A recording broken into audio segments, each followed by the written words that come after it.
నమస్తే. Welcome back to మన channel బంగారు తల్లి. మనం బతుకున్నంత వరకు ఉద్యోగం చేస్తాం. అంటే రిటైర్మెంట్ వచ్చేంత వరకు చేస్తాం.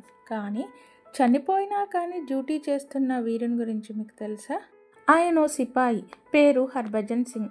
1968 అక్టోబర్ 11 వరకు సిక్కిం చైనా సరిహద్దుల్లోని నాథులా పాస్లో కాపలా కాస్తుండేవాడు. ఓ రోజు అక్కడ ఏర్పడ్డ భీకర తుఫానులో తన సైన్యాన్ని కాలువ దాటిస్తూ గల్లంతయ్యాడు. 3 రోజుల తర్వాత శవంగా బయటపడ్డ హర్భజన్కి సమాధి కట్టారు. భారత సైన్యం అతనికి గౌరవ కెప్టెన్గా పదోన్నతి కూడా కల్పించింది.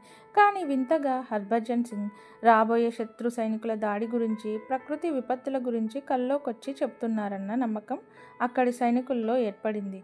దాంతో ఆయన కోసం గుడి కట్టి బాబా హర్భజన్ సింగ్ అని పూజించసాగారు.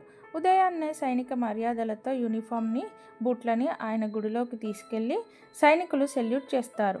భారత సైన్యం ఇప్పటికీ హర్భజన్ సింగ్ని సజీవ సైనికుడిగానే భావిస్తుంది. నెల నెల జీతం ఇస్తుంది. ప్రతి సెప్టెంబర్లో ఆయన పుట్టినరోజు సందర్భంగా 20 రోజుల పాటు కూడా హర్భజన్కి లీవులు ఇస్తారు.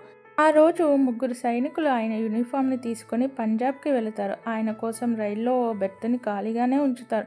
పంజాబ్లోని కపుర్తలా వెళ్ళి అక్కడున్న హర్భజన్ సింగ్ వాళ్ళ అమ్మకి ఆయన యూనిఫామ్ని అందించి 20వ రోజు లాంఛనంగా మళ్ళీ ఆఫీస్కు తీసుకొస్తారు.